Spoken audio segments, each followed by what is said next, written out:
Free Porn, Cheap Drugs is the latest single from G-Eazy, and it sounds like nothing we've ever heard from him before. Definitely has some chill wave vibes, he's singing, and the video for the track was just released, and the visuals are stunning. But the thing about it is that it was shot during quarantine while everyone was on lockdown. Here to give us some insight into the making of the video is one of the creatives behind it, Dusty Kessler, along with Misha Vladimirskiy of Filterless. Hey guys, thanks for your time. Hey, Misha, you know Dusty very well, so I'll let you take it from here.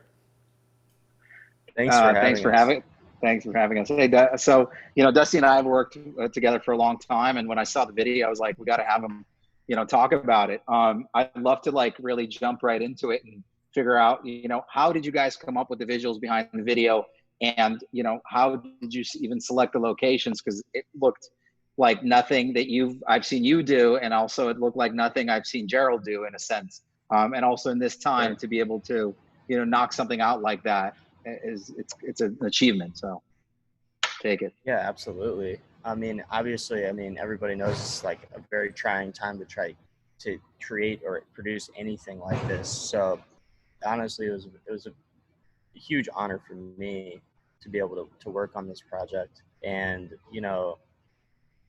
G's been making so much new music that's in a different creative direction than earlier, like the previous projects. And reteaching him like on the production side, starting to sing and do all this like really creative stuff. So I wanted to push myself creatively as well, and try try a video that that looked different. And we were able to find some great places, um, really close by actually, just right outside LA. And we just had a really small crew of us go out there, like 4 or 5 people. We had G-Eazy, who's an artist signed to my co-director Brian. Most videos take months of production and months of like planning and storyboarding. And the video itself looks like it was. How long did it actually take to, from the moment you guys were like, here's the song, we need to Yeah, make a video, this to the is yeah, moment that I saw the video that you sent me before it came out? right. The crazy thing about this video was that we produced it from inception to it being on YouTube and now having over 1 million plays in a week. It's like I got Wow. the call from Maddie B on, the 15th, I think. And then Brian and I began shooting B-roll around downtown LA. Some of those shots of like the helicopter shutter, like the neon lights that are flashing through it in Chinatown and stuff. It was so quick. It was like within a week. You've worked, we've known each other for a long time, and you've worked with a bunch of different artists. And I know how it is to work with different artists.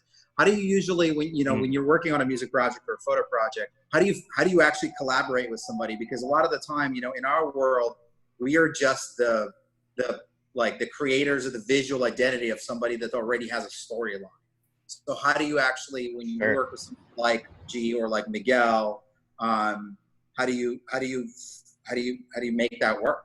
Really, that's the ultimate question. Yeah, I've gotten this question over the years a couple of times, and I've always approached those situations without my camera first, because you can't just come into a situation like that. It's a special thing to share a relationship with someone like G or Miguel, or I used to work with a band, Walk the Moon, and a bunch of other bands along the way, and it's 9 times out of 10 I have the opportunity to get to know them without a camera in my hand first, which I always prefer.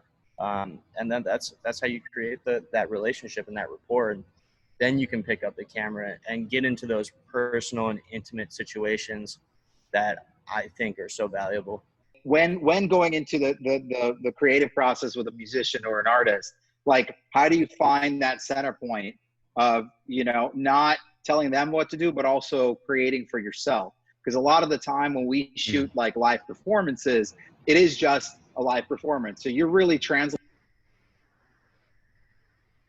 or film medium where in a collaboration where you're making a music video, it's really, you're telling a story of that song through a visual medium that is just coming potentially only out of your head and not even theirs. Because, you know, maybe with G in the specific video, it's one thing, but in general, it might just be streaming straight only out of you. So how do you find that center point of being creative?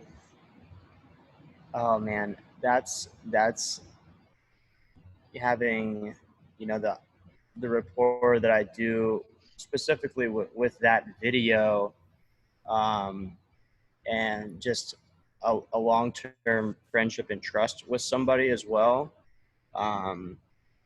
For instance, there was the shot where we were in the tunnels and we're moving, and the camera angle is like really low and he's lit red and everything else is like kind of green and blue behind him. That was a happy accident that I ended up coming up with on the second day, and it turned out being one of my favorite shots of the whole video. It like was that center point that I was like, okay, this is it. This could be the whole video, but we have a bunch of other like really cool stuff as well. And it was really a blessing in disguise that it happened. It was like the first day of the shoot, we were supposed to do everything in one day. We went out to Malibu, we went out to Point Doom for a few shots, and then we were going to end up downtown shooting in the tunnels.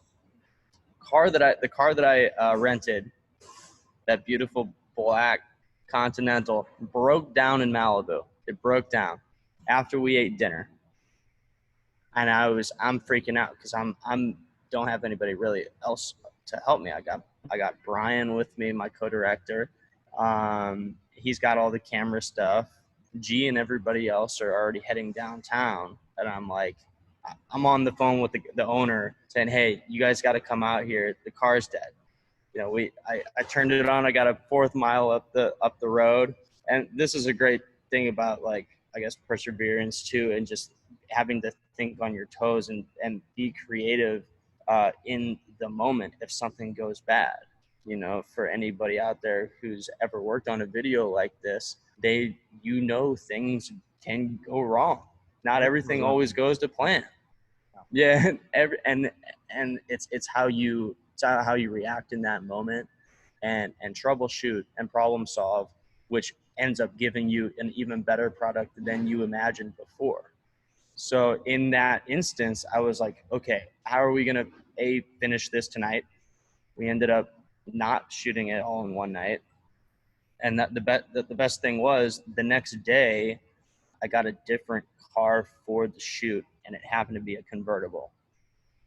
And I was like, well, how cool would it be if we put G in the back seat of this convertible with the top down and gave it the reference to that, it was like the Spike Lee Do the Right Thing shot where, you know, you can't see anything else around but the moving aspect of it, and it's like kind of waist up.